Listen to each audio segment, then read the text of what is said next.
Take out the inlet pipe of the washer and connect one end of the pipe to the water inlet at the back of the machine.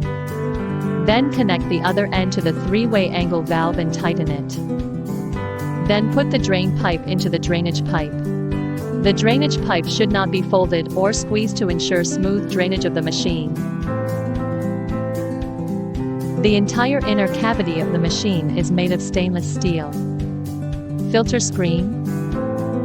The soft water salt storage bottle mouth. Multi-enzyme box. Brightener box. Upper instrument holder. Instrument basket. Handpiece cleaning holder. Handpiece, hole plug.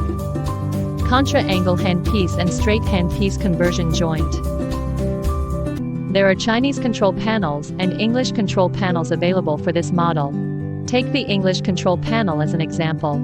Press and hold for 2 seconds to power on. Press the function key to select the cleaning mode. After selecting the mode, press start. When the instrument is not so dirty or clean handpiece separately, it is recommended to choose quick cleaning mode. If you need to change other cleaning modes during the cleaning process, please press the pause button. Turn off the power. Restart and change the cleaning mode.